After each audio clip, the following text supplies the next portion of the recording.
Vira para mim. Tá todos ligados já estava testando aqui. Deixa a câmera aberta, Carlos. Olha, já está aqui os debatedores, os analistas dessa sexta-feira, como eu estou fazendo toda sexta-feira, o ciclo com os pré-candidatos, alguns pré-candidatos a vereador aqui de João Pessoa, um de cada partido. A primeira remessa já foi, a primeira etapa já foi concluída com o partido PMB, Cidadania, Partido Verde e o PRTB. Nesse novo ciclo, agora entra Patriotas, PT, PSB e MDB. Todos estão com pré-candidatos a prefeito de João Pessoa. Essa bancada, todos têm os seus pré-candidatos a prefeito de João Pessoa. Durante todo o embate, eu peço só para que não peçam, né, não nomenclaturem cada nome aí, a pré-candidatura, já que na semana que vem começa a roda também de pré-candidatos a prefeito aqui de João Pessoa, aqui no nosso programa. Então nós iremos fazer com os 11 pré-candidatos a prefeito de João Pessoa. Esse é o momento de vocês fazerem, de fato, a defesa da cidade de João Pessoa nesse debate tão importante aqui no programa Agora Master. Nós estamos hoje aqui em nossos estúdios com o doutor Aníbal Marculino. Boa tarde, seja bem-vindo ao nosso programa, que é do MDB. Boa tarde, Aníbal. Boa tarde, queria abraçar todos da mesa, ao tempo, abraçar também Alex Filho. Sempre é um prazer participar daqui da TV Master, e ao tempo já me coloca à disposição para quem quiser fazer alguma pergunta, alguma interpelação. Pronto, perfeito. Priscila Gomes, também boa tarde. Ela que é do PSB. Boa tarde, Priscila. Boa tarde, Davi. Boa tarde a todas e todos que estão prestigiando esse momento aqui agora, bem como as pessoas que estão aqui nesse debate. Espero que seja um momento enriquecedor e que a gente possa expor um pouco, né, das nossas ideias, enfim, que a gente possa colaborar com a cidade de João Pessoa. Edson Gomes, boa tarde também, meu grande amigo. Seja muito bem-vindo, do PT. Boa tarde, meu caro Davi Maia, boa tarde às companheiras e os companheiros que estão aqui conosco, boa tarde a todos aqueles que estão nos acompanhando através da TV Master, e muito obrigado pelo convite de estar aqui com vocês. Tereza Formiga, do Patriotas, boa tarde também, para mim é uma honra poder recebê-la. A honra é toda minha, obrigada, Davi, pelo convite, prazer a todos da mesa, sou Tereza Formiga. Estou aqui para debater sobre a cidade de João Pessoa. Com muito orgulho, sou pré-candidata para essa mudança. Vamos lá. Primeira questão que eu vou levantar logo. Primeira vez que eu acho que o povo está vendo um Patriotas ao lado de um petista. Olha que bacana. Olha como é que é democrático esse programa, né? E a gente consegue fazer essa diversidade. Eu acho que é muito importante isso para a democracia.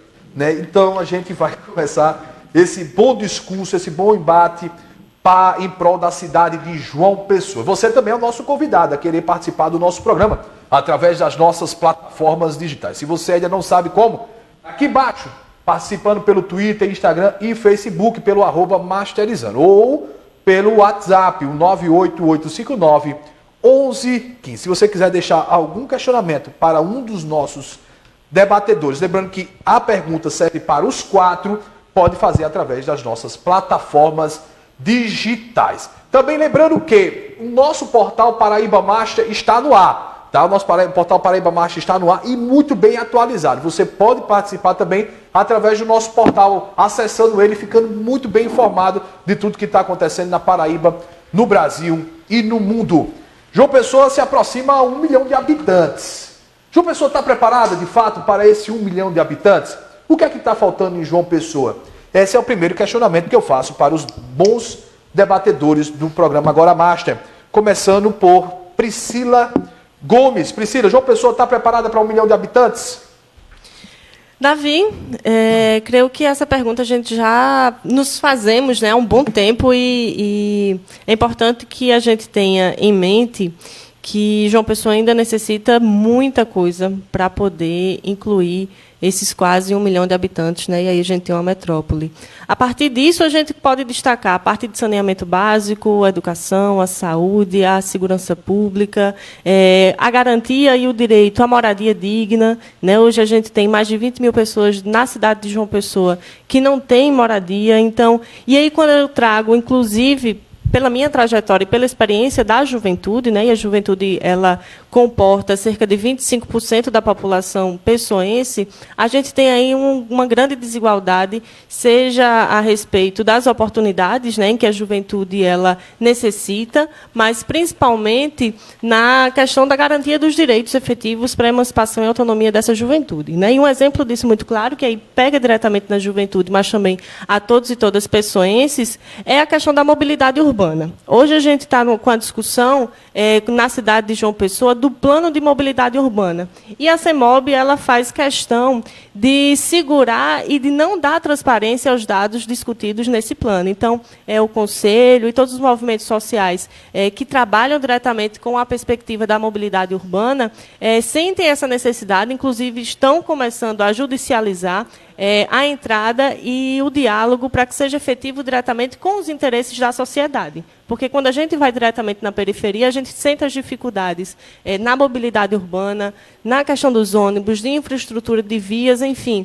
É importante que a cidade ela atente às necessidades, principalmente da periferia, porque o que a gente vê atualmente é uma gestão que olha muito para as áreas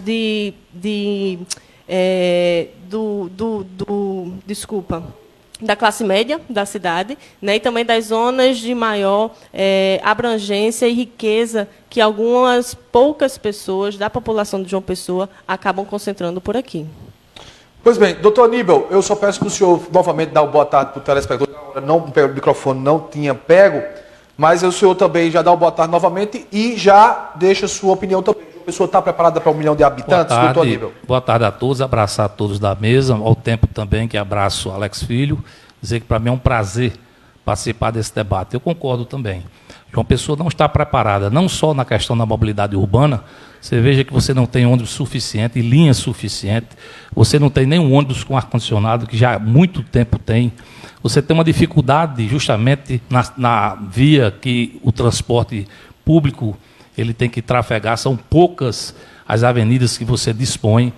Você não tem, por exemplo, o VLT, que foi uma promessa do prefeito e que, infelizmente, não colocou em prática, que é uma realidade, nós temos que pensar também nesse sentido e também valorizar, por que não, as pessoas que têm o seu carro, o seu transporte, o seu coletivo, porque ele também tem direito de usar as vias, e essas vias têm que ser reabertas, algumas, fazer um interligamento, né? Nós temos uma dificuldade, por exemplo, do Castelo Branco com o altiplano, do altiplano com a Epitácio Pessoa, enfim, as grandes vias. Em relação à saúde, essa para mim é o calo. Você não tem, por exemplo, um hospital de retaguarda, você não tem um hospital da mulher que foi prometido pelo prefeito que não colocou em prática, você não tem um serviço de cirurgias eletivas que tem que existir na nossa cidade. Agora mesmo eu travei um debate sobre a questão do fechamento dos hospitais de campanha. Esse hospital de campanha nós temos que aproveitar. No Metropolitano, por exemplo, nós temos ali a Santa Paula, que está fechada, e pode funcionar o Hospital da Mulher com todos aqueles equipamentos. Nós temos, por exemplo, o HTOP, o antigo HTOP, que funciona também, um hospital de campanha, que você pode aproveitá-lo, tá certo, para ser um hospital de retaguarda para o trauminha. À medida que os pacientes chegam lá, são operados e tem que fazer um pós-operatório em outro serviço. Então, nós não temos a mínima condição de dar assistência a esse 1 milhão de pessoas também na saúde, como também no esporte, como também na ação social, no emprego em renda. Nós não temos, infelizmente, por conta das dificuldades dessas pessoas que se encontram no sertão, que vieram para João Pessoa e que não têm emprego. Você veja agora com a pandemia a quantidade de pessoas que perderam, tá certo, seus empregos. Além disso, os empresários que fecharam também os seus comércios. E agora sim é que a dificuldade é maior. Então eu acho que não está preparada, precisa realmente repensar, tá certo, a administração do que passou esses 8 anos e infelizmente nada fez e deixou muito a desejar. Tereza Formiga, você também, fica à vontade. João Pessoa está preparada para 1 milhão de habitantes? Ainda não. Ainda não. Mas com certeza ela vai estar preparada. Fico muito feliz em vocês reconhecerem o erro do da antiga gestão, já fazem 16 anos com isso, e eu fico muito feliz em reconhecimento do erro. Isso é nobre. Então, a gente precisa realmente fazer uma nova política, uma nova história, e eu estou aqui para isso. Além do mais... E sua opinião? A minha opinião é que ainda não, mas vai estar. Em quê? Ainda não em quê? Ainda não. Tenereza. Olha, a questão... João Pessoa não pode chover, isso é um fato. Sim. Se chover, alaga. Certo. O trânsito não funciona. Se tiver um acidente, seja ali na cidade universitária, Dom Pedro II, como o doutor Aníbal falou, as pessoas param tudo. Então, a nossa mobilidade urbana, realmente, ela é muito precária. A questão dos ônibus também é lamentável. Agora mesmo foi flexibilizado os restaurantes e o ônibus vai até às 8 horas da noite, enquanto funciona até 10 os restaurantes. Então, assim, são coisas que não batem de jeito nenhum. São coisas que precisam ter um pouco mais de um olhar mais humanizado para o trabalhador nesse momento e para as pessoas que querem uma nova história. Edson Gomes, boa tarde. Boa tarde não, já foi. 1 milhão de habitantes, qual a avaliação que você faz? Pois é, 1 milhão de habitantes. Está preparado, João Pessoa? Nós estamos, quarta-feira seguinte, próxima, nós vamos completar 435 anos, uma cidade de quase 4 séculos e meio, e a resposta direta é que a cidade ainda não está preparada para esse 1 milhão de habitantes. Nós sabemos que em 1585, quando foi instaurada a cidade de João Pessoa pelos portugueses que chegaram, nós tivemos aí a chegada também de jesuítas trazendo todo o processo educativo para a cidade. E de lá até cá, muitas coisas mudaram na educação, mas a gente precisa implementar melhores condições de educação, melhores condições de saúde, né? A gente precisa pensar a questão da segurança patrimonial da cidade de João Pessoa. Você anda pelo centro histórico da cidade de João Pessoa e você não vê ninguém cuidando de uma beleza, de um patrimônio histórico fantástico que nós temos, né? Há muito tempo, João Pessoa não discute a questão ambiental. O rio Jaguaribe já pede socorro, já está há muitos anos, e a gente não vê se discutir uma política ambiental. Então, João Pessoa, de fato, não está preparada para 1 milhão de habitantes, e o que nós temos construído é justamente uma cidade que se prepare para isso, que seja capaz de dar resposta às diversas demandas, sobretudo às demandas sociais, nos locais mais longínquos da nossa cidade.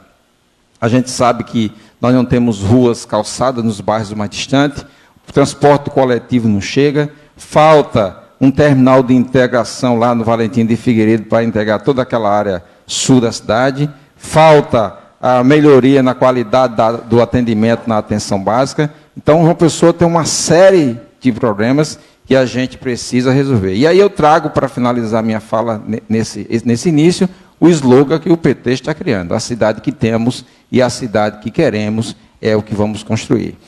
Muito bem. Está aí as primeiras palavras dos nossos, cada um dos seus partidos representados aqui no nosso programa Agora Basta. Nós estamos passando dentro de uma pandemia. O que podemos esperar de João Pessoa a partir de 2021, quando se trata de retomada econômica, de implementação de novos projetos? O que podemos esperar dos nossos futuros representantes? São 27 na Câmara Municipal de João Pessoa, um prefeito que vai ser escolhido pelo voto popular, pelo voto do povo, nas urnas. O que podemos esperar em 2021 dessa nova situação que nós vamos viver a partir do próximo ano?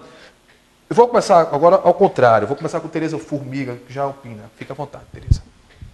Essa pandemia, ela serviu para tirar muita máscara de muita gente.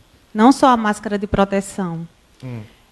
Nessa pandemia, a gente sabe que nasce um guerreiro e esconde os covardes. Então, eu fico muito triste com a atuação do governo municipal e com o governo do Estado. Fiquei muito triste com a atuação dos mesmos. Eu creio que deveria ter sido algo bem mais planejado. Eu sou professora e empreendedora, então eu conheço muito bem as duas vertentes. Então, muita gente saiu prejudicada nisso, podendo ter sido mais leve. Não estou desdenhando o vírus, claro que não, porque ele mata, mas a gente não conhece o mesmo. E a retomada econômica ela vai ser bastante desafiadora, bastante. Até porque o Brasil e João Pessoa não são para amadores. Priscila Gomes. A gente está vivendo uma situação mundial que está sendo um desafio enorme, né? Inclusive, a França agora teve uma retração do PIB gigantesca. Então, a gente olha assim, um país desenvolvido, em comparação ao Brasil, que é um país em desenvolvimento e que ainda tem alguns dos seus atrasos da garantia desses direitos, das efetividades, por parte do governo federal, e fazendo com que a responsabilidade recaia sobre os estados e municípios, a gente tem aí algumas coisas para poder ponderar dentro desse contexto geral. Trazendo aqui para João Pessoa, é possível ver que algumas atitudes e ações, tanto do governo do Estado como da Prefeitura Municipal, foram assertivas, o fechamento, o isolamento. Agora, era necessário fazer muito mais além do que está posto hoje. O isolamento era para ter sido colocado de uma forma, inclusive, eu digo, Davi, que deveria ser mais drástica, porque a gente não passaria, por exemplo, 4 meses em isolamento para poder conter a curva, né? E aí a gente vê que a curva ela nunca chegou, pelo contrário, a gente continua crescente, tentando retomar a economia diante dos planos e de acordo com os municípios, como eles se enquadram diante das contaminações, né? E de como desenvolve os leitos hospitalares diante das internações.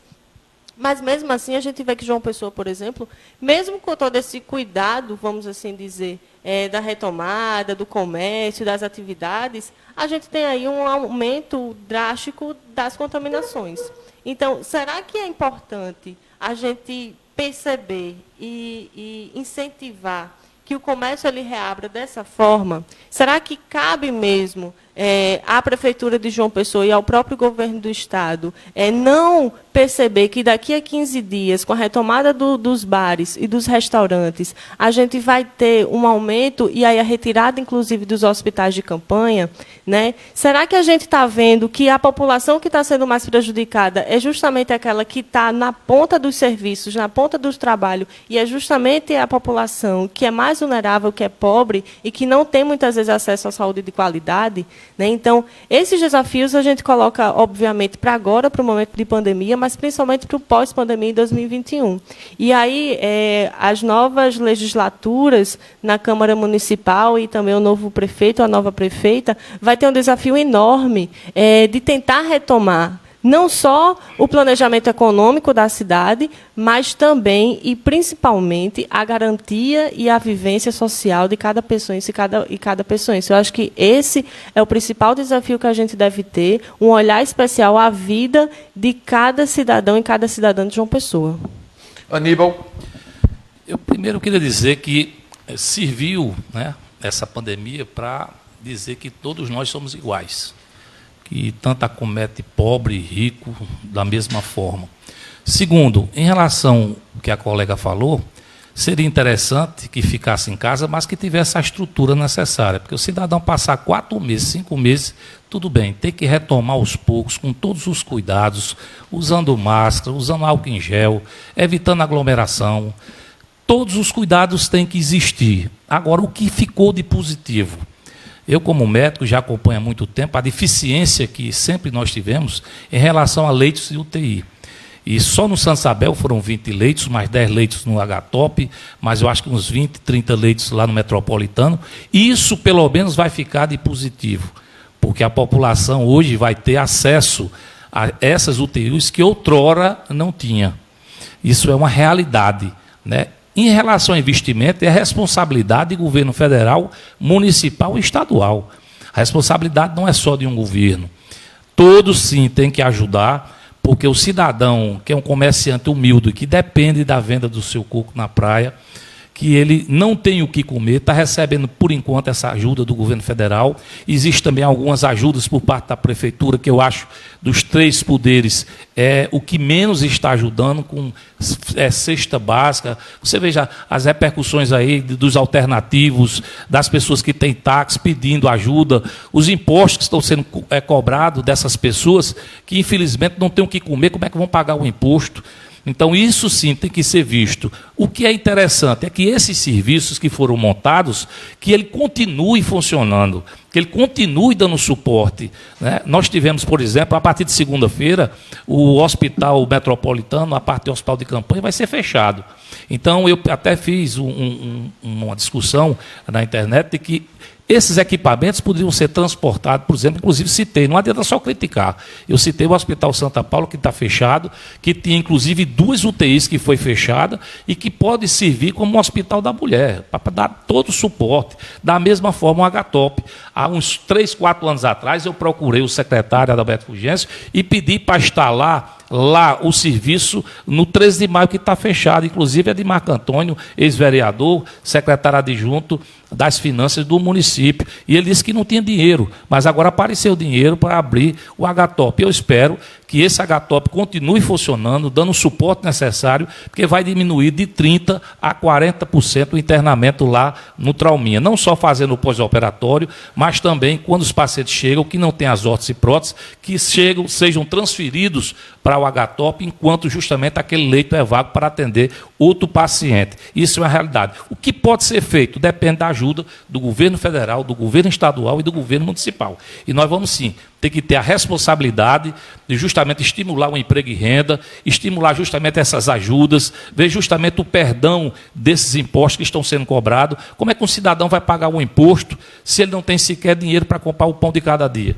Eu realmente não entendo então, também. realmente, isso aí tem que ser abraçado, tem que ser discutido, tem que ser colocado na mesa. A Câmara Municipal vai ter um poder importante, porque vai, sim, abrir a Câmara para fazer debates de sessões especiais, sessão junto com as classes diretamente relacionadas, que passam por dificuldades, com pessoas da Prefeitura, para poder dar o suporte necessário. Acho, sim, que, por exemplo, em relação ao exercício, tem que ser aberto. Por quê? Porque muita gente tem problema cardíaco, tem problema neurológico, são hipertensos, são diabéticos. Agora, claro, com todos os cuidados. O que não pode, por exemplo, é a semana passada que eu fui na feira, tinha um cidadão com quase 80 anos de idade, sem máscara, e eu fui dizer, ó, senhor, o senhor está sem máscara. E ele quase que bate em mim. Então, realmente, o que falta é conscientização. Agora, que essas pessoas têm que retornar, sim, aos poucos, o seu trabalho, com toda a segurança, porque tem que sustentar a sua família, porque tem que levar comida para casa. Claro que vai depender muito dos investimentos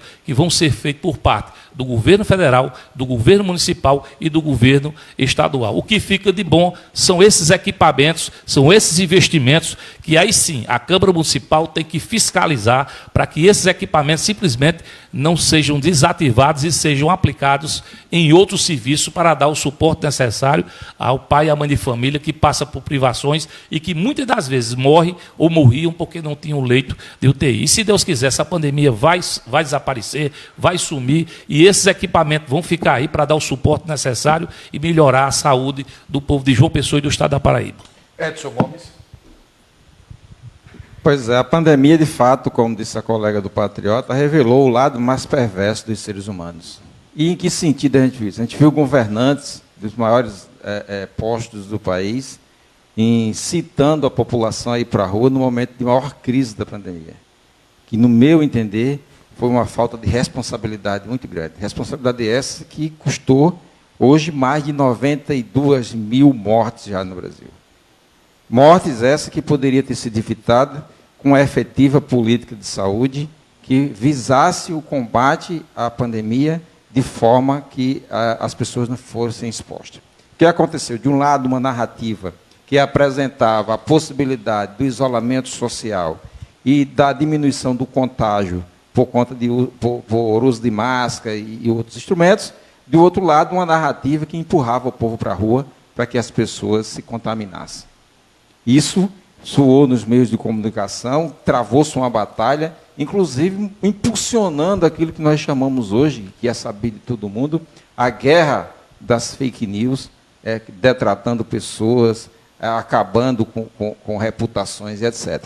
A gente sabe que, e trazendo isso para João Pessoa, isso de João Pessoa foi amplamente debatido e a gente teve situações complicadíssimas. Nós temos profissionais da saúde, especialmente quero mandar aqui para a minha amiga doutora Leni Malbento, enfermeira, que esteve também aí na frente da linha, né, no combate ao coronavírus, para a minha querida Ana Lúcia Teixeira, na qual eu saldo todos os técnicos de enfermagem da Paraíba, profissionais esses que labutaram na cidade de João Pessoa e no Brasil inteiro, e que aqui nós já estamos chegando a 10 mortes de profissionais de enfermagem. No Brasil, nós estamos chegando a 340 mortes de profissional de enfermagem e mais de 31 mil profissionais de enfermagem infectados pelo coronavírus. E a resposta que o município deu aqui em João Pessoa foi criar uma gratificação. Depois de muita luta, os profissionais de enfermagem foram incluídos nessa gratificação, depois de passeata na rua, de audiência com o prefeito, de um processo que esticou ao máximo de estresse, e assim mesmo, quando saiu o resultado, só parte dos profissionais de enfermagem tiveram acesso a essa gratificação.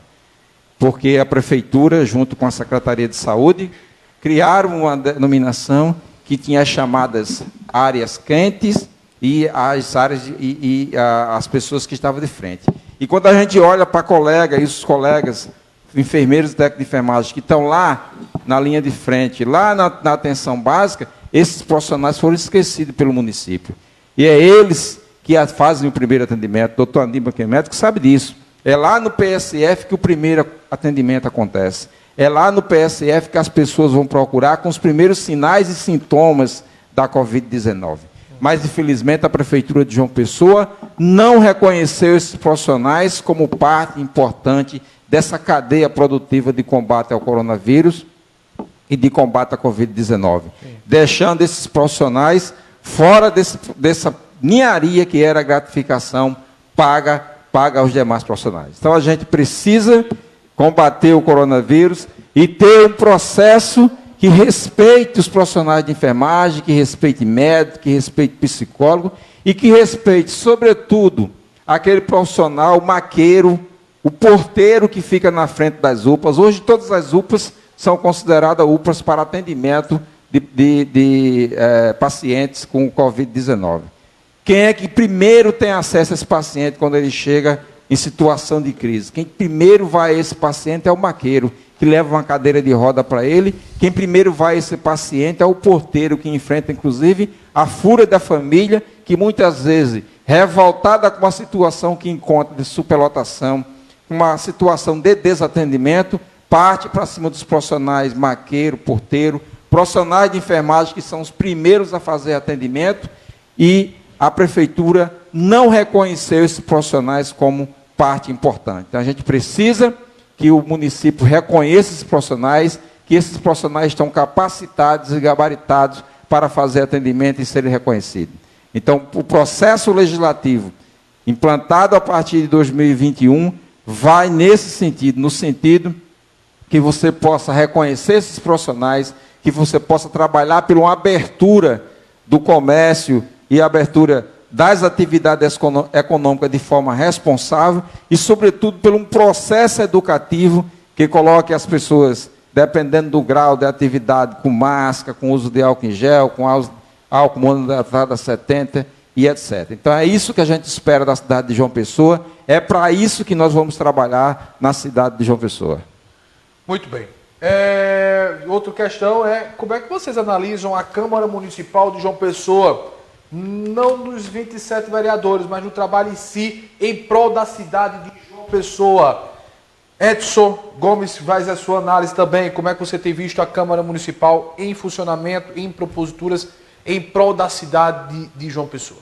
O que a gente assistiu nos últimos anos, eu diria de 2017 para cá, 2015, na verdade, é um completo desrespeito ao nosso sistema legislativo, nosso sistema de representatividade, tanto na Câmara Federal, como nas Assembleias Legislativas e como nas câmaras municipais.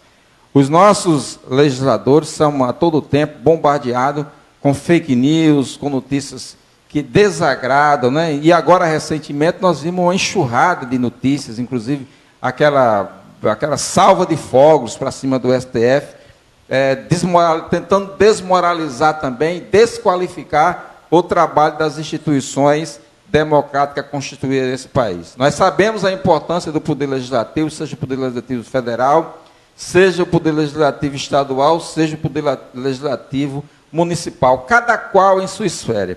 E nós sabemos que é o Poder Legislativo Municipal que tem importante participação, tanto na economia municipal, tanto como na efetivação dos serviços de saúde, na efetivação dos serviços de infraestrutura do município, porque tudo passa pela Câmara Municipal para ser aprovado na Câmara Municipal. O que a gente pensa e que a gente deseja é que a gente tenha na cidade de João Pessoa um legislativo que seja mais capaz de ser independente, porque não tem condições de você ter uma Câmara Legislativa com uma quantidade enorme de vereadores, a grande maioria dos vereadores, tudo dependendo do gabinete do prefeito, ligados à prefeitura, sendo parte da base aliada do prefeito, que não passa nada que seja em prol das comunidades. E a gente sabe, por exemplo, nós temos uma escola lá no Cristo Redentor, na comunidade Bela Vista, a escola Agostinho Fonseca Neto, que está fechada há mais de 2 anos para uma reforma. E eu não vi nesses 2 anos sequer um vereador ir na porta dessa escola fazer pelo menos uma foto para botar em sua rede social, para cobrar do poder público municipal que bota aquela escola para funcionar. Porque aquela escola atende as crianças da comunidade Bela Vista, atende as crianças da comunidade Vale das Palmeiras 1 e 2, atende as crianças da comunidade Jardim Bom Samaritano e Jardim Itabaiana. Essas crianças estão andando 2, 3 quilômetros no sol quente, ao meio-dia, para ir assistir aula numa outra escola, subindo uma ladeira que dá mais de 50 metros de altura, num plano inclinado, com mais de 50 metros de altura, para chegar na escola Gonçalves Dias ou em outra escola. Então, isso o poder público precisa atender, e, sobretudo, são os vereadores, os fiscais do município, fiscais da legislação do município, o fiscal do orçamento, que precisa ir a cada localidade, a cada bairro, ver a rua que falta calçar e solicitar do prefeito que faça demanda para essa rua, solicitar a abertura de escolas fechadas, solicitar a abertura dos postos de saúde, a colocação de médicos nas unidades básicas de saúde, as gratificações para os profissionais de enfermagem, paramédicos, para os ACS, etc. Então, a gente entende que o papel do legislativo é um papel extremamente importante, que não pode ser negligenciado pela população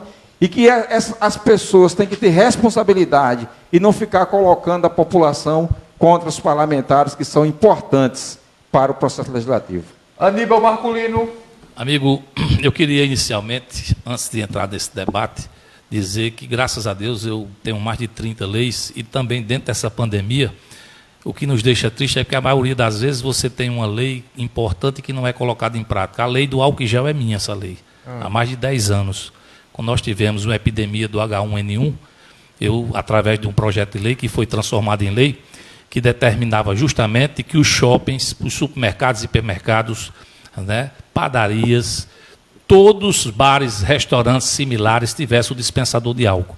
Essa lei é minha, como também do motoboy, que agora são responsáveis por entrega em fast foods, entregando comida, levando medicamentos, sofrendo acidentes, que é a lei justamente do seguro de vida, para que a empresa, com frota particular ou não, colocasse à disposição desses motoboy o seguro de vida. Agora, em relação à Câmara Municipal, eu gosto sempre de dizer, e posso falar nesse sentido, porque eu tanto fui oposição como situação.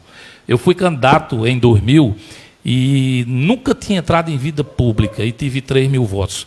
E quando eu fui para a minha reeleição em 2004, eu tive 7 mil votos. Eu aumentei 4 mil votos em 4 anos. E durante esses 8 anos, 7 anos eu fui escolhido o melhor vereador da Câmara Municipal de João Pessoa. Agora, em relação à Câmara, eu acho que o importante é você ter uma base, o prefeito ter uma base, mas tem que ter oposição.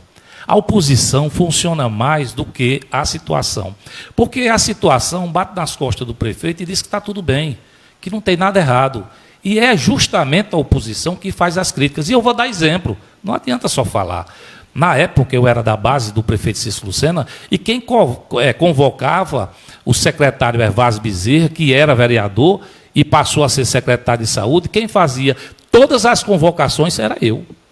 Nós tínhamos o secretário Evandro da infraestrutura e que quando eu fazia solicitações para os bairros e não resolvia, eu ia para a tribuna, fazia pronunciamento e justamente cobrava veementemente dele. Quem não... Aí o senhor vai, eu vou para outro viés, mas os discursos não estão sendo em prol de João Pessoa, Aníbal, esses últimos... Não, é verdade, justamente o que eu estou falando, o prefeito é a grande maioria lá, o que faz muito mal à administração. Eu, por exemplo, Fernando, que eu acho que você conhece, conhecido como Fernando Capacete, na época era ST Trans, não era CEMOB, ele colocou placa de estacionamento proibido a 1 quilômetro ao redor do Shopping Manaíra, para forçar que os carros entrassem dentro do Shopping Manaíra. E eu tive que entrar no Ministério Público para que isso não acontecesse, e hoje você tem placa só de um lado da rua. E eu acho o seguinte, que o vereador... Primeiro, a Câmara Municipal tem que ser independente. Ela não pode ser subserviente. Ela tem que, sim, dar o espaço necessário aos vereadores para cobrar, mesmo que seja de situação ou de oposição. E o que o nobre colega do PT disse é verdade. Infelizmente, alguns, por terem justamente benesses na prefeitura, eles não querem fazer a crítica necessária. Aí eu não vou, por questão de ética, citar, mas que a população está acompanhando de perto, eu acho que vocês já devem ter escutado e ouvido nesse sentido, é que a reforma vai ser muito grande. E tem alguns que nem candidato querem ser mais, por conta justamente disso. Eu acho que o parlamento tem um papel importantíssimo, à medida, sim, que tem que julgar primeiro o orçamento, né, a lei do orçamento anual, que tem que ser aprovada antes, a LDO, a Lei de Diretriz Orçamentária, os debates têm que acontecer e tem que ser o mediador. Por exemplo, quando eu fui vereador, teve aquela crise grande da retirada das barracas e nós fizemos várias sessões especiais para justamente debater com alguém da prefeitura para tentar resolver essa situação. Os agentes de saúde, que nosso nobre colega falou aqui, eu Evásio e o professor Paiva, nós compramos essa briga e hoje os agentes de saúde, eles são efetivados graças a mim, porque existia um projeto do Executivo para justamente demitir e tirar todos aqueles que foram colocados. E eu abri a porta, todo mundo sabe disso, houve aquela invasão e não houve aprovação. Os agentes de saúde passaram 28 dias acampados lá, depois foram para Brasília e, através daquela PEC, conseguiram justamente serem efetivados. Então, eu acho o seguinte, o papel do vereador é de uma importância tamanha e é por isso que eu tenho certeza que a população está acompanhando de perto e, graças a Deus, hoje nós temos não só a TV Câmara, mas a TV Assembleia aberta. Hoje você não é fechada, você abre o canal lá e assiste. O bom seria que a população participasse. Lá nós temos uma galeria que pode ser acompanhada de perto. Infelizmente, muitos também, aí eu também tenho que falar, criticam os parlamentares, mas não acompanham de perto. E hoje, graças a Deus, existem as redes sociais que você pode acompanhar o seu parlamentar, se ele prestou serviço, se ele aprovou algum projeto, se ele foi útil para a comunidade, se ele realmente merece voltar à Câmara Municipal. Graças a Deus que hoje nós temos essa ferramenta que vai ser fundamental nessa campanha agora. Quem tiver uma rede social, tiver o que mostrar e tiver prestação de serviço, com certeza vai ter uma vaga lá na Câmara Municipal de João Pessoa. Tereza Formiga. Gostaria de dizer que eu me sinto até envergonhada com a vereança de João Pessoa nesse momento. Vige. Eu não sei o que foi feito pela vereança durante essa pandemia. Eu não sei se os nobres colegas sabem, porque eu realmente não sei. E fiquei muito triste, realmente. A omissão também é crime. Então, eles foram muito omissos. Eu vou generalizar, porque eu não vou estar citando o nome, porque é antiético, mas a vereança precisa, sim, desse renovo. É como o doutor Aníbal acabou de falar. Muitos nem querem se reeleger. Sabe por quê, doutor Aníbal? Com vergonha. Não existe outra coisa, é vergonha. Isso é vergonhoso. Então, e nós, como pessoas, somos agentes políticos, sim. Eu estou aqui como um agente política. Sou apenas uma pré-candidata, mas a gente tem que observar o que acontece na nossa cidade. E, com certeza, a vereança, a casa, é importante demais para fiscalizar, para monitorar. Então, realmente, fica muito desafiador com a base apenas só do prefeito. Precisa, sim, de oposição. A vida, ela é feita de pensamento. Eu penso de um jeito, o colega pensa de outro, mas a gente tem que entrar num consenso para João Pessoa se sair bem, não o nosso umbigo se sair bem. Então, é isso que eu penso. Priscila Gomes. Acho que falta você, só você, né? Filho de Priscila Gomes. Pois não.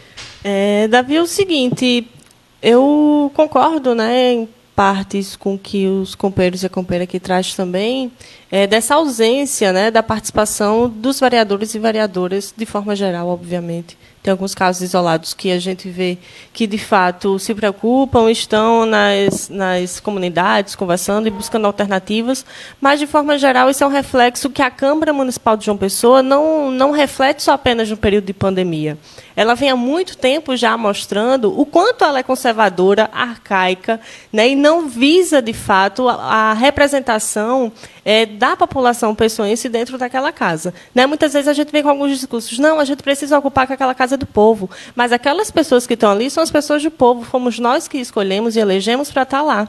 Então, é importante que cada vereador e cada vereadora, e aqui como Aníbal e Edson trouxe, a gente tem um grande número de vereadores que estão na base do prefeito. Dos 27, a gente tem aí cerca de 20 vereadores e vereadoras que compõem a base da prefeitura. Então, a gente pega, por exemplo, o fundo de urbanização, que é o fundo que ele vai cuidar justamente das áreas mais vulneráveis, né, e da periferia da cidade, em que, em 9 anos, mais de 50 milhões foram investidos na periferia. A gente tem um congelamento do ano passado de 6 milhões e que o prefeito ele queria extinguir esse fundo, tratorando, na verdade, né, esse projeto dentro da Câmara Municipal e contaria, obviamente, com o reforço do seu exército, da sua tropa, dentro da Câmara Municipal de João Pessoa. Então, a partir da mobilização da sociedade civil e da cobrança a cada parlamentar desse, com certeza a gente viu que esse reflexo da participação popular trouxe resultados, né, e aí barrou, inclusive, a votação. Mas é importante que a população atente, justamente agora, nesse período em que a gente conta com a reforma política, que as coligações elas não existem mais, que agora o voto de legenda nos partidos é que vai contar, de fato, para a eleição e para a efetivação de vereadores e vereadoras que muitas vezes não tiveram oportunidades e que serviam de base de apoio para que as pessoas que tinham grandes estruturas, sobrenomes e nomes que já vêm perpetuando algumas oligarquias, né, que perpetuassem, inclusive, dentro dos seus mandatos. E aí a gente vê agora, justamente, que esse é o momento de trazer uma nova renovação para os quadros da Câmara Municipal de João Pessoa. E aqui eu trago, inclusive, um dado importante, como mulher, que a Câmara Municipal de João Pessoa, até o ano de 2020, né, que estamos agora, companheiro Edson, a gente teve apenas 10 mulheres vereadoras naquela casa. Então, hoje a gente representa 14... Hoje tem uma grande... Acho que não sei, o Aníbal pode até me a maior representação é agora... A maior representação é agora, né? É nessa legislatura, né? Então, assim, e isso representa 14%. Das 4 vereadoras que nós temos lá, 14% dos assentos. Então, ainda é um número muito aquém do que a gente deseja, do que a gente necessita. Porque nós somos 52% da população pessoense, né, composta por mulheres. Então, essa subrepresentação ela precisa ser contida e observada além dos 30% que é colocado na cota, né, de cada partido para fechar suas chapas, né, enfim.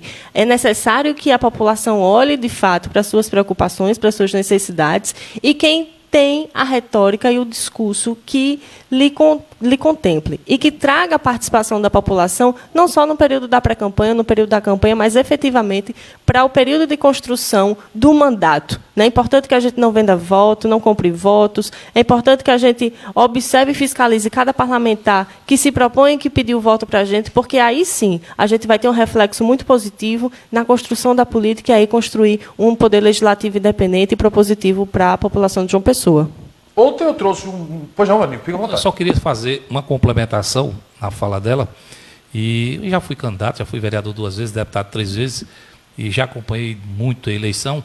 E essa questão, aí me permita, de não ter uma quantidade de vereadores ou deputados, seja o que for, e todos sabem, Edson sabe disso também, é a dificuldade, inclusive, de tentar vagas, ele sabe disso, de você preencher as vagas Agora, todo partido tem isso. Eu não sei se o seu partido tem essa dificuldade. São cotas de gênero. Isso. Você não consegue. Não é que você tem um espaço. A mulher está buscando mais isso hoje em dia. Até então. Não, mas eu digo assim que no partido, por exemplo, o nosso. Não, eu estou fazendo o PMDB hoje tem dificuldade de atingir a cota. Eu acho que alguns aqui também. Para eu fazer um debate aqui com 4 mulheres, Priscila disse, não, mas eu consigo, eu sei. Mas para a gente conseguir aqui 4 mulheres que discutam a política isento, meu amigo, é complicado. Mas essa é outra questão. Mas Priscila queria deixar um adendo. Fica à vontade. Queria fazer um adendo do seguinte, porque historicamente, doutor Aníbal, a gente tem... Senão vai ser outro debate, aí vai começar... a gente tem negações de espaço. Né? Quantas vezes muitas mulheres procuraram participar de espaços políticos e foram inviabilizadas, foram silenciadas, foram caladas? Muitas vezes algumas mulheres chegam para alguns debates por apenas aumentar um pouco o tom de voz, ela já é considerada gasguita, ela já quer dizer que é doida, enfim. Muitas vezes, inclusive, a gente precisa se impor mesmo para mostrar que a presença feminina e a participação da mulher ela tem que ser efetiva. Né? Então, assim, tanto as questões históricas e culturais do coronelismo, do patriarcalismo, né, está intrínseco culturalmente. Então, mas essa dificuldade é algo que não está posto de hoje, é um processo histórico. Né? Então, é necessário que a gente não olhe e não observe apenas a participação das mulheres no período da eleição, quando a gente tem que atingir a cota de gênero. É importante que a gente coloque as mulheres nos processos de decisão de dentro do partido, dentro dos diretórios, que a gente coloque as mulheres na presidência dos partidos, dos diretórios municipais, enfim, dos cargos de gestão pública, incentive justamente as mulheres a participarem desses espaços. E aí, com certeza, a gente vai ter uma modificação no fazer político e a gente não vai precisar mais estar correndo para contemplar os 30% de cota de gênero. Deixa eu ir embora aqui, Edson, porque senão vou ter mais 2 questionamentos, são 4. Eu estou fazendo 2,5 para cada um, a gente vai estourar o nosso tempo. Então vamos lá. Deixa eu fazer só outro questionamento. Eu trouxe aqui um vereador, Zé Pereira, eu acho que é da cidade de Cabedelo, um grande amigo, um grande parceiro aqui nosso, Pereira. Intermares, isso mesmo. E a gente trouxe ele aqui ontem e ele deixou uma indagação que eu disse que eu vou ter que colocar amanhã nesse debate aqui. Ele fez uma pesquisa, né, que dizia que 60% não iria às eleições esse ano votar. Qual é a avaliação que vocês fazem sobre essa questão? Tem muita gente que não quer ir votar mesmo e já não queriam ir pela criminalização política. E agora pandêmica, né? Qual a avaliação de vocês? Aníbal Marculino. Veja bem, toda eleição existe esse debate, essa discussão de pessoas que não querem mais votar, que a abstenção vai ser grande. Esse tem um porém, né? É verdade. Nós temos a questão da pandemia, né? Eu, inclusive, como profissional da medicina, tenho visto que muitos profissionais, para você ter uma ideia, não querem mais nem voltar a trabalhar. Eu tenho uma colega oftalmologista e você sabe que o oftalmologista está próximo ali à face do paciente e ela está com síndrome do pânico e não quer retornar de jeito nenhum. Né? Como também os cirurgiões bucomaxilo. Recentemente, eu não sei se vocês conhecia ele, Itamar, que era cirurgião bucomaxilo do trauma, veio a falecer, fazia parte de cirurgia bucomaxilo também. Então, assim, imagina aquelas pessoas que podem justificar seu voto. Mas, assim, o que eu fico triste nessa questão de dizer, porque toda a campanha é isso. Você faz uma pesquisa, existe mais de 70% de pessoas que não sabem quem vai votar.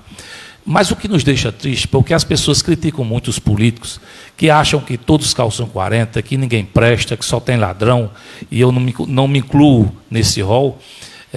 Mas que infelizmente chega perto da eleição, eu vou votar, agora eu só voto se você me der isso, eu só voto se você me der aquilo, se o senhor me der isso aqui, eu faço, porque fulano me ofereceu tanto. Então isso sim é que tem que acabar. Eu acho que, inclusive eu vou mais além, né? Eu defendo inclusive o voto espontâneo, não obrigado, eu sempre defendi, mas aí você começa a pensar, se você liberar o voto não obrigatório, vai favorecer o homem da mala preta, que vai chegar e vai dizer, bom, você não é obrigado a votar, mas eu vou botar tantos carros à disposição, ainda eu vou dar tanto a cada um, e aí também, infelizmente, isso vem a acontecer. Eu acredito que não vai chegar a esse patamar, mas que a cada eleição está sendo provado, através, inclusive, de pesquisa, que as abstenções e voto em branco tem aumentado muito. E acho que, associado a esse descrédito que a população tem com a classe política, que eu sempre digo que grande parte é por conta dos políticos, mas uma pequena parte, não muito pequena, é da população, que infelizmente troca seu voto pelo milhete de tijolo, pela uma saca de cimento, pela uma cesta básica, como se durasse os 4 anos. Então, o trabalho que tem que ser feito é o trabalho de conscientização, é o trabalho justamente de usar as redes sociais, mostrar o seu trabalho, mostrar justamente que existem essas pessoas, que é igual a Copa do Mundo, é de 4 em 4 anos, e que você busque justamente um cidadão que tenha esse perfil, que seja ficha limpa, que não tenha processo, que tenha prestação de serviço, que apresentou algum projeto, alguma lei importante, para depois não estar arrependido. Aí teve inclusive um que disse, mas doutor, isso é um período que a gente ganha alguma coisa. Aí eu disse, olha, mas então faça o seguinte, receba, porque se esse cidadão foi deixar uma cesta básica na tua casa, seria bom que ele passasse os 4 anos dando, e não só na véspera da eleição. Agora, se eu fosse a senhora, eu recebia, e não era obrigado a votar em mim, não. Mas busque, porque você tem ferramenta para isso. Eu já acabei de dar uma. É uma TV aberta. TV Câmara, TV Assembleia é aberta. Infelizmente, não são em todas as câmaras municipais. Hoje você tem uma rede social que você pode clicar lá, faz um levantamento da vida do cidadão, né? E você pode escolher bem os seus representantes. Então, se alguém chega te oferecendo alguma coisa, receba. Mas escolha o seu parlamentar para depois de estar dizendo nos 4 cantos que todos calçam 40. Então, acho que realmente tem uma abstenção e deva piorar por conta dessa pandemia. Por conta, inclusive, vai ser proibido, eu tenho certeza, as aglomerações, o confinamento, aqueles arrastões que existiam, eu acho que não vai poder. E a partir daí é justamente nesses arrastões que o cidadão entra na casa e faz justamente as negociatas. Acho que a abstenção vai ser grande, mas não deva ser desse tamanho que o meu amigo Pereira, vereador lá de Cabedelo, morador do Intermares, que eu conheço, e com certeza não vai ser do tamanho que ele falou. Priscila. Eu creio que a abstenção também vai ser grande. A gente já acompanha, né, historicamente, e aí somando esses fatos da criminalização da política, um discurso também, e algumas coisas que a mídia e algumas personalidades vêm pregando diante do fazer político. Então, é necessário que a gente traga novamente à população um estímulo e a educação política, né? Então, creio que é importante, por exemplo, a gente, dentro das escolas, conversar sobre política, qual o papel do legislativo, qual o papel do executivo, qual o papel do judiciário, né? O que cada um desses 3 poderes fazem nas suas instâncias, diante da federação, do Estado, dos municípios, para que as pessoas cresçam com a educação consciente e política. E, a partir daí, obviamente, a gente ter, nesse diálogo, a partir dentro da educação, obviamente, não puxando para linhas ideológicas, mas trazendo o sistema político democrático, que é o Estado, e, a partir daí, a gente conduzir um olhar diferenciado, né? Mas, obviamente, que isso a gente não consegue para esse ano, é algo que precisa ser construído ainda há algum tempo, e, dentro dessa perspectiva das abstenções, né, como já foi dito aqui por doutora Aníbal, por você mesmo, Davi, essa criminalização da política e somada à pandemia, a gente vai ter um número de abstenção grande, que, inclusive, eu creio que, nessa perspectiva, nessa análise, e aí a gente for olhar pelo coeficiente eleitoral daqui de João Pessoa, ele deve cair, obviamente, e, inclusive, colaborar para que haja a maior participação, principalmente dos partidos e das candidaturas que tenham menos estrutura, né? E aí a gente tem, principalmente, as candidaturas do campo progressista, que trabalham dessa forma e que atuam dessa forma, que não constituem, na sua maioria, oligarquias, né, e grandes estruturas nas suas campanhas. Edson Gomes. Também acredito que vai haver um processo evasivo das eleições, e eu iniciaria minha fala falando justamente das cotas partidárias que a gente tem dentro dos partidos e que é a luta dentro dos partidos de esquerda para essa manutenção da igualdade. E isso reflete justamente no processo eleitoral externo.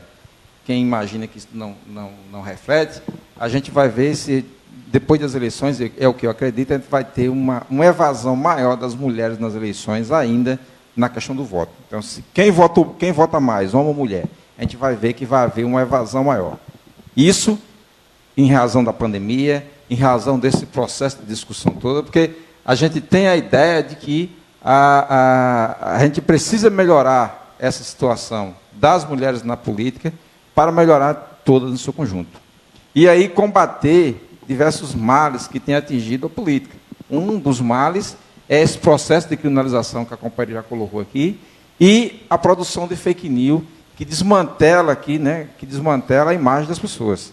O processo de criminalização, porque hoje virou moda, todo mundo abre um processo ali na esquina e te coloca processado, e depois o cara, fulano é candidato, aí abre outro processo, fulano é candidato, abre outro processo, fulano é candidato, abre outro processo, e no outro dia sai estampado, é Ministério Público, é jornal, é revista, fulano de tal tem 5, 6 processos, não serve para ser candidato, não serve para ser candidato.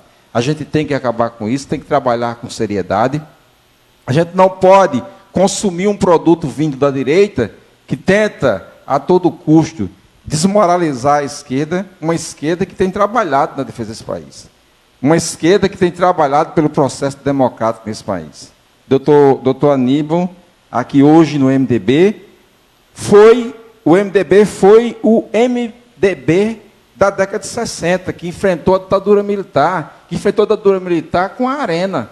A Arena que representava toda essa direita que está aí, que a gente sabe que se diluiu num monte de siglas, inclusive siglas novas, que se alia ao capital internacional, que se alia à extrema-direita, que cria um discurso de fascismo, que cria um discurso de ódio, que quer ver pretos mortos nas periferias, que quer uma polícia extremamente violenta, né? E é isso que a gente tem que combater na política para trazer o cidadão de bem, a cidadã de bem, para dar o seu voto nas eleições e ter a certeza que esse preto que veio da periferia vai fazer um trabalho decente na Câmara, que vai representar os interesses dele e não os interesses das empresas, das grandes empresas, os interesses do capital internacional, os interesses dos grandes conglomerados econômicos.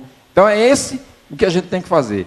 Mas acredito que a pandemia e todos esses impactos vão profundamente impactar o processo eleitoral no sentido de a gente ter uma diminuição, eu diria, de 20% a 30% dos votos. Posso, Davi? Tereza, fica à vontade também. Muito obrigada. As eleições, fica à vontade. Com certeza vai haver uma evasão, isso é normal, pandemia, muita gente com medo.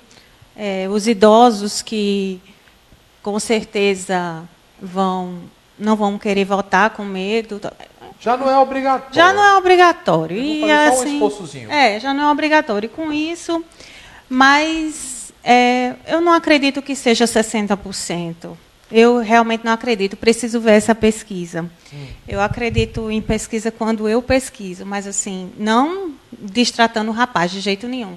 Mas é necessário ver isso mais a fundo. E, graças a Deus, ao presidente do meu partido, a gente não tem problema nenhum em relação à cota de mulheres, porque ele não nos trata como cota.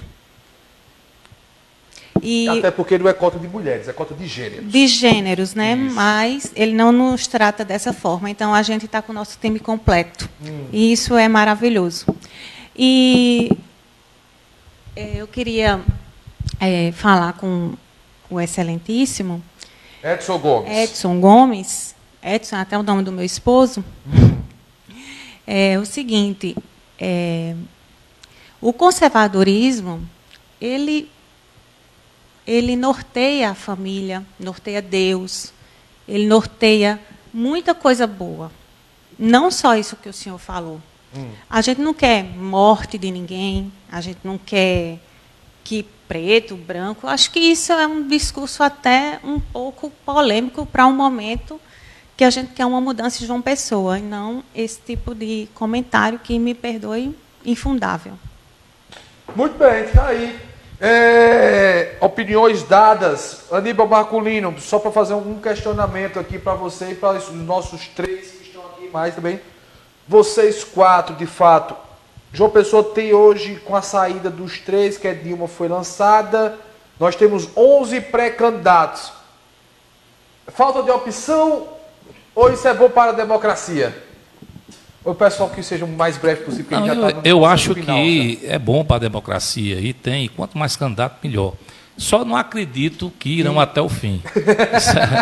Isso aí Que acontece. temos. Não foram nem sequer registrados. Não. Né? Infelizmente, alguns se lançam candidato para ser vice de fulano, o outro sai candidato porque quer ser vice de Beltrão. Quer dizer, eu acho que é um direito de cada um. Né? E até que prova o contrário, ninguém pode duvidar de ninguém. Até porque já estão fazendo discursos, participando de debates e dizendo que é candidato. Não acredito. Eu acho que no máximo uns 4, 5 candidatos. Agora, claro que para a democracia, até porque se você tiver esses 11, vai ter dificuldade de conseguir vice. Eu acho que você vai ter dificuldade de encontrar alguém que seja o vice. Mas, pela democracia, eu acho que quanto mais candidato, melhor. Graças a Deus, porque as pessoas vão ter o direito, né, e vão ter a tranquilidade de escolher o seu representante. Vai pesar, né, vai colocar lá para justamente na mesa e vai observar, vai ver realmente quem tem prestação de serviço, quem é ficha limpa, quem realmente tem boas propostas. Não existe, inclusive, pessoas que têm propostas mirabolantes, né, que eu vou fazer isso, eu vou fazer aquilo. Eu acho que você tem que trabalhar com a realidade do nosso município. É claro, nós temos que melhorar a saúde, isso é uma realidade. Ele falava dos PSF, das UPAs, a UPA lá do Retão de Manaíra, que um cidadão entrou lá, quebrou tudo, bateu nos profissionais. Essa semana o PSF lá do Bessa foi assaltado, os carros dos funcionários foram arrombados. Nós temos ali o PSF lá do Padre Zé, que fecharam a farmácia e deixaram os profissionais trabalhando até 9 horas da noite e fecharam às 17. Então o cidadão recebe a receita, não tem uma medicação lá. Teve um cidadão que chegou lá e quebrou tudo lá também, porque queria receber o medicamento. Então eu acho que o que falta justamente é o básico, né? É um emprego e renda, é você dar uma saúde de qualidade, até porque saúde é um dever de cidadão, um dever do Estado, do município. Eu fui superintendente do Plano da Primavera e lá nós fizemos tudo. Nós levamos para lá ultrassom, eletrocardiograma, endoscopia, colonoscopia, mais de 35 especialidades. Nós abrimos o 18 andar, deixamos urgência, 4 gabinetes funcionando 24 horas. Então, eu acho que quando se quer fazer, faz. Fui superintendente da Juliano Moreira, fiz tudo lá, o Hospital Dia, a enfermaria masculina, enfermaria feminina, porque chegavam os drogados lá, não tinham onde colocar, tinha que colocar no pavilhão, e nós resolvemos essa situação. Fizemos a horta, o campo de futebol, melhoramos a parte de toda a estrutura do prédio, e o principal foi o Hospital Dia, porque a dificuldade era de você dar alta e o pai e a mãe de família ficar com aquele seu deficiente mental na sua residência. Você deixava num dia, no outro dia ele entregava de volta. Tem que melhorar a questão da mobilidade urbana, ninguém suporta mais, o estresse é muito grande, isso tem que ser resolvido. A questão social também é fundamental. Isso aí nós temos que ter, com toda certeza, um suporte necessário. A questão do empreender tem que melhorar. As pessoas hoje, agora, principalmente agora na pandemia, porque nessa pandemia que você vai precisar, sim, de ter um suporte para você reerguer seu comércio, para você começar a sustentar a sua família. Melhorar a questão das creches também, fazer convênio, Davi, né, das escolas, quando você não tiver vaga, com escolas particulares, através de bolsa de estudo, né, você estimulando aqueles estudantes que tiveram notas melhores. Então, tudo isso você pode fazer. O esporte vê a questão da bolsa do atleta, que foi suspensa e que pode a prefeitura colocar, os jogos estudantis de João Pessoa, você revigorar as praças, melhorar os campos de futebol, fazer torneios de bairro, enfim. Eu tenho, inclusive, no esporte também uma lei que tem que ser cumprida, que é justamente as academias. Eu fui essa semana na academia e não tinha a placa informativa mostrando que para você praticar o esporte, porque é saúde, esporte saúde, você tem que ter lá os informativos e você ter aptidão física e passar pelo exame médico para poder entrar. Isso aí, e também uma placa mostrando que o uso do anabolizante causa câncer de testículo e de fígado. Eu fiz inspeção em 3 academias, não vi. O que falta é que o PROCON, que os órgãos diretamente relacionados cobrem. Então, o objetivo maior, que eu acho que tem que acontecer, eu tenho certeza que os demais pensam nesse sentido, é quando você elaborar um projeto, transformar em lei, vê-lo sendo colocado em prática. Porque não adianta você assumir um mandato lá na Câmara Municipal e você conseguir montar uma equipe multiprofissional, aprovar um projeto no plenário, aprovar nas comissões, conseguir a sanção e não ver esse projeto sendo colocado em prática. Tereza Formiga, qual é a sua avaliação? 11 nomes como pré-candidatos, falta de opção? Eu acho que a democracia, né, tá aí, mas eu acho que vai ser bem mais do que 11, tá? Pré-candidatos? Eu acho que vai para 16. Eu acho que quem vai ter trabalho é a imprensa. Eu queria deixar aqui só um dado bem interessante, que a educação da Paraíba tem a segunda maior taxa de analfabetismo do país, e o município de João Pessoa tem a evasão escolar de 30,7%. Então, tudo começa com a base. A base, tanto a base escolar, a base da vereança, a base de tudo. Então, tudo tem que se começar por baixo, de pequeno. Nada se vem... Só se você nasceu rico ou de alguma coisa. Não depende da política. Vejo a política como missão na minha vida. Sou professora e empreendedora, como já falei. Não dependo da mesma, mas eu tenho uma missão aqui dentro dessa cidade e, com certeza, eu vou querer cumprir da forma mais honesta e digna possível. E, se for para me corromper ou ser corrompida, que eu nem entre. Priscila Gomes, com a avaliação sua também. 11 nomes como pré-candidatos a prefeito de João Pessoa. Falta de opção? Isso não é falta de opção, não. É algo natural, né, da construção política. A gente vê aí outros processos eleitorais, a gente sempre vê que, tanto para o governo do Estado como para as prefeituras, sempre tem um quantitativo muito grande, e é muito nesse sentido mesmo que o doutor Aníbal traz, né? Dos acordos que são feitos, muitas pessoas colocam já pré-candidatura para tentar barganhar uma vice, enfim, ou então objetivar até outros cargos dentro das estruturas de governo do Estado, prefeitura, de valorização, né, do próprio passe, vamos assim dizer. E é um processo democrático, obviamente. Eu acho que aí a gente deve ter um corte de 40%, né? Eu acho que a gente tem ainda umas 6 candidaturas, 7, e, enfim, espero que a gente tenha opções reais, né, que deem viabilidade para que João Pessoa seja uma cidade desenvolvida, com sustentabilidade, com garantias para uma sobrevivência, uma vivência com equidade, com oportunidades, né, que os direitos sejam efetivados de fato, que o que a gente tem hoje dentro da Lei de Diretrizes e Bases, né, da LDO, no PPA do município, seja colocado de fato em prática, né, e que seja oportunizado para quem mais precisa, porque a política ela precisa ser construída com o olhar da população, com um olhar especial de quem mais precisa, para gerar oportunidades e garantir a autonomia e a emancipação da nossa população. Então, é importante que isso seja posto nas candidaturas, né, nas pré-candidaturas que sejam colocadas, e que, efetivamente, a gente tenha um retorno desse desenvolvimento da cidade de João Pessoa, que a gente já teve e que a gente precisa retomar novamente aqui na nossa capital. Ô, Priscila, rapidinho. Rapidinho bem, Tereza, rapidinho. Deixa eu pegar logo a opinião também de Edson, porque a gente finaliza com algumas entraves de vocês aí. Vamos lá, Edson, qual a avaliação também que você faz? Queria inicialmente mandar um abraço para a minha presidente municipal, Juscelia Figueiredo, uma mulher de fibra que tem estado à frente da luta aí na cidade de João Pessoa, na Paraíba, no Brasil aí, né? Uma mulher que a gente tem profunda admiração.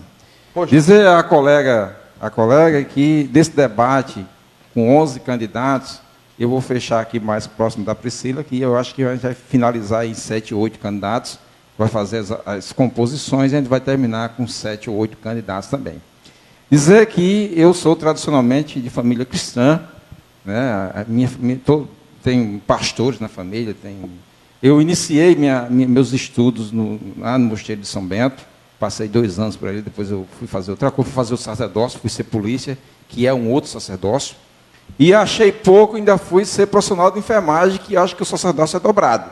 Então, a minha vida foi de sacerdócio, mas por ser tradicional, como se diz, por ser de família, defender a família, eu tenho 2 filhos, Nicolas Teixeira e Vitória Teixeira, um de 22 anos, que está no Exército, e uma menina de 23 anos, que já terminou o curso de Direito aos 21 anos. Eu sou tradicional também, mas eu não posso deixar de discutir a questão das drogas na cidade de João Pessoa, que está atingindo as populações periféricas, e quando há um processo repressivo, segundo constatas as estatísticas do IBGE e outros órgãos, a Viva Rio, o Brasil da Violência, 74% das pessoas mortas são negras. Eu não posso pensar em ser um parlamentar, um futuro parlamentar, ou discutir uma cidade de João Pessoa que não passe por isso. Eu tenho que discutir a questão do LGBT, por que não? Eu vou ser um parlamentar que não discuta a questão, os espaços que devem ser ocupados por mulheres, por gays, lésbicas, simpatizantes. Por que não? Eu tenho que discutir política de jovem na cidade de João Pessoa. Pode me chamar de esquerdista, pode dizer que eu estou na onda vermelha, pode dizer o que quiser. Mas, para mim, defender a cidade de João Pessoa, defender o meu município, passa pela questão do jovem, do negro, Mas das o senhor não drogas, defendeu das não, mulheres. viu, senhor Edson? Não, eu estou dizendo que passa. O senhor, quando votou, o senhor já foi numa questão nacional. Eu acho que foi isso que Tereza indagou suas questões. Então é essa que não, eu estou dizendo Por isso que que a gente passa tá trazendo na a questão discussão de João Pessoa, a questão municipal, a gente tem que discutir isso é papel do município. Sim. E aí a colega é muito feliz assim, olha, uma das minhas atividades na vida é outro processo, é ser professor. Eu também sou professor. Sim. E eu fiquei indignado quando disseram que a gente não podia mais citar os autores na sala de aula, que agora tinha que dar aula, eu sei lá como é que eu não sei dar aula sem citar autores. Eu sou do tipo que vai visitar Max Weber, Karl Marx, que vai visitar Tocqueville, que visita Platão, que visita Aristóteles, que visita todos tipos de autores. Como é que vai para uma sala de aula, na chamada escola sem partido, dar aula sem citar autores? A referência é a minha referência, o que vale é a minha referência. Eu estudei em algum lugar, eu fiz a pesquisa tal, eu fiz isso. E o trabalho das pessoas, e o reconhecimento de quem estudou, se dedicou, escreveu. Como não reconhecer Hobsbawm? Como não reconhecer tantos autores importantes? Porque, não, rotula porque é de esquerda. Como desconhecer a importância do trabalho de Paulo Freire para a educação brasileira, para a educação internacional? Obrigado. Muito bem. Já estamos encerrando, de fato, Tereza Formiga. Tereza Formiga com THZ off. No Instagram, Edson Gomes, Instagram, Edson Gomes. Microfone. _Edson. Não podia deixar o professor de lado, né? Gomes, não podia. Professor, é o sacerdócio. Minha grande amiga, grande parceira, da qual eu tenho muito carinho e estima, você sabe disso. Né? Priscila Gomes, já é uma parceira nossa aqui. Também muito obrigado por sua participação. Eu que agradeço, Davi. Para quem quiser nos seguir, @Priscila Gomes JP, Priscila com 2 L's. Aníbal, muito obrigado também por sua participação. Tem arroba também, Instagram? Aníbal Marculino. Aníbal, muito obrigado também por sua participação. E fica aqui o abraço especial de Alex Filho, Alex Costa para o senhor, tá? Toda a família, Marcha, ele disse aqui, dedique esse abraço do ar, viu, Davi? E pedir para dedicar esse abraço para você ao vivo aqui no nosso programa. Muito obrigado, abraçar os dois também, é uma família que eu gosto muito e que há muito tempo sempre frequentei essa casa, uma casa que eu sempre digo, viu, Davi, que esse programa, não só o seu, mas os demais, ou a rede, né, que hoje vocês têm aqui, na TV Master, é uma televisão e é muito difícil você trazer pessoas da oposição e da situação. Porque normalmente você chega em algum canto e você tem uma preferência e leva gente da situação. Mas hoje eu consegui fazer uma coisa inédita, viu? Não, eu percebi. Percebeu, né? Botar o PT junto, com o Patriota. Mas assim, eu acho que a diferença faz justamente isso. Eu sempre digo que o jornalista ele não pode trabalhar com parcialidade, ele tem que ser imparcial. Sim. Eu já tive algumas discussões com alguns jornalistas, alguns radialistas, porque tentei entrar num programa para rebater, e muitas das vezes o que é muito ruim, você ter que entrar com ação na justiça para você ter o direito de resposta. E aqui nunca teve esse problema. Sim. Aqui recebe situação, oposição. Aqui eu já travei debate com Evásio, com Lidolfo Pires, com outros vereadores, com outros deputados, e esse é o testemunho que eu queria dar. Que bom, agradecer a vocês e dizer que continue fazendo esse jornalismo sério, e é por isso que vocês fazem a diferença. Muito bem. Falar em jornalismo sério, Aníbal, eu acho que nós somos o pioneiro na TV paraibana quando se trata com pré-candidatos a vereador de João Pessoa sem mandato. Isso. E essa é a nossa responsabilidade, acima de tudo, com você que está aí do outro lado da tela. Lembrando, cada um aqui colocou sua opinião. E aí é onde é que você começa a pensar como vai ser o futuro, né, político, ou os políticos que estão aí, né, na ativa, né, buscando o seu voto. Esse aqui é o espelho, é o retrato do futuro. Então, a opinião fica também com você que está do outro lado da telinha, tá bom? Tem uma foto aí que eu quero dedicar o programa de hoje para essa foto aí, né? Ana Alice, né, aos 66 anos, foi a última paciente a deixar o hospital de Solidário, lá no Hospital Metropolitano. Então fica aqui, João Azevedo postou essa foto recentemente, então fica aqui nosso programa dedicado também a todos que fazem parte do Hospital Solidário aqui do estado da Paraíba. Lembrando, faça como o Aníbal disse. Aníbal disse que esses mecanismos que foram utilizados transferidos para Santa Paula. Santa Paula ou outros também que possam... Não, mas eu digo assim, porque o Hospital Santa Paula está fechado. Tá fechado e é uma estrutura que já existe. A questão do HTOP, só para concluir, o HTOP ele funcionava e foi fechado pelo Estado, porque ele dava suporte ao trauma da BR. Sim. Tudo foi reformado, as UTIs foram montadas e agora não seria justo fechar esse serviço, mais esse serviço, e a população ficar desassistida. @Tereza Formiga, @Prof. Edson Gomes, @Dr. Aníbal